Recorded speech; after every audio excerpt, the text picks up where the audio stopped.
Cześć! Proces spawania drutem samoosłonowym z jednej strony możemy porównać do metody MMA, ponieważ w trakcie spawania drut, który jest wzbogacony topnikiem, z którego wytwarzany jest gaz osłonowy, dzięki czemu nie musimy używać gazu osłonowego, co odbywa się podobnie w trakcie spawania elektrodą otuloną.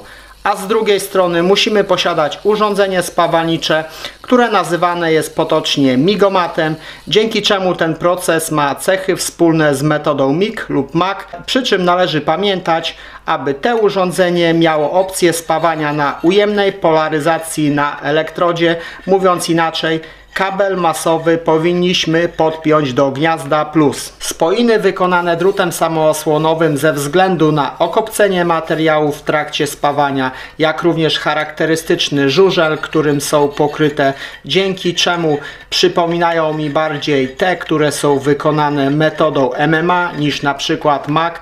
Natomiast jeśli chodzi o wydajność, jestem w stanie osiągnąć dużo wyższą niż metodą MMA i mógłbym zaryzykować stwierdzenie, że jestem w stanie osiągnąć wydajność na poziomie metody MIG lub MAG.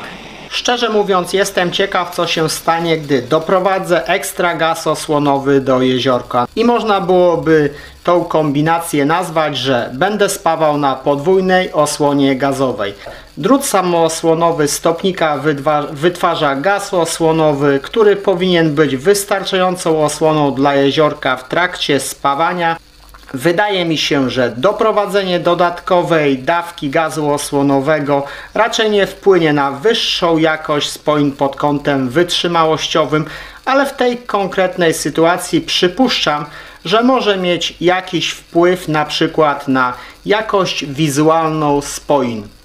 Przed tym testem zastanawiałem się, czy dzięki podwójnej osłonie gazowej istnieje możliwość wchłonięcia przynajmniej części irytujących dymów. Dym ten można przypuszczać, że nie tylko wpływa na estetykę spawów, ale przede wszystkim jest niebezpieczny dla spawacza, który te toksyny wdycha w trakcie pracy.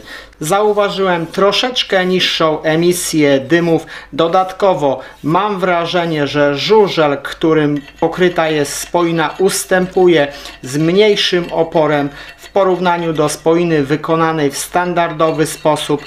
Po wyczyszczeniu spoiny, co prawda, wygląda ona bardziej estetycznie od tej, którą spawałem bez ekstra gazu, ale patrząc z innej strony, spoina jest mniej wtopiona w materiał w porównaniu do tej, którą wykonałem poprzednio. Do spawania obu odcinków spoin użyłem tych samych parametrów. Prędkość spawania starałem się również utrzymywać na tym samym poziomie, co w tej sytuacji pozwala mi zaryzykować stwierdzenie, że ekstra gaz osłonowy może chłodzić jeziorko w trakcie spawania w tej konkretnej sytuacji, co może mieć negatywny wpływ na jakość wykonywanych spoin.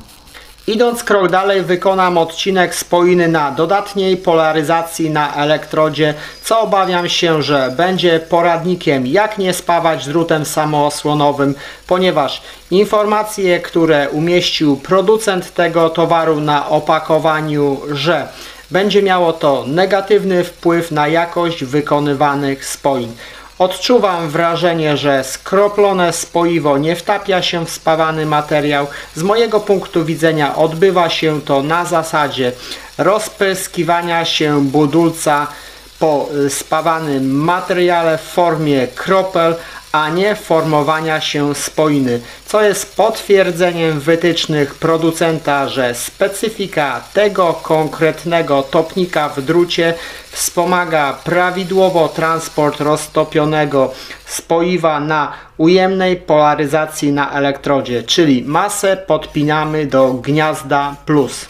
A to, co w tej chwili widzicie, może być odpowiedzią na jedno z pytań, które zostawił widz na moim kanale, a brzmiało ono w ten sposób. Spawam od jakiegoś czasu drutem samoosłonowym, ale na materiałach, które spawam, emituje się ogromna ilość odprysków. Jak temu zaradzić? Co zrobić? Otóż z mojego punktu widzenia najprawdopodobniej kolega zajmujący się spawaniem nieprawidłowo podłączył kabel masowy do urządzenia spawalniczego. Pozostało mi jeszcze wykonać odcinek spojiny na nieprawidłowo podpiętym kablu masowym z doprowadzeniem ekstra gazu osłonowego. Szczerze mówiąc nie mam złudzeń, że ten odcinek będzie nieprawidłowo wykonany, chociaż może jakieś różnice będą zauważalne w porównaniu do poprzedniego odcinka. Jeśli nawet 100 litrów gazu osłonowego doprowadzimy do jeziorka na maszynie, która jest nieprawidłowo ustawiona, to niestety nic to nie da, może mieć to jedynie efekt negatywny. A jeśli chodzi o spoinę, którą wykonałem tą ostatnią, porównując ją z przedostatnią, jest jakaś różnica, można byłoby powiedzieć, że troszeczkę wygląda ona lepiej, jeśli chodzi o jakość, ale szczerze mówiąc nie zwracałbym na to uwagi, jeśli chodzi o eksploatację sprzętu jakiegoś i materiałów. W wersji podstawowej, używając drut samoosłonowy, nie kombinowałbym i co właśnie widzicie, jeśli chodzi o porównanie 4 odcinków spoin, które w trakcie tego testu wykonałem. Dzięki za uwagę i do zobaczenia wkrótce. Cześć!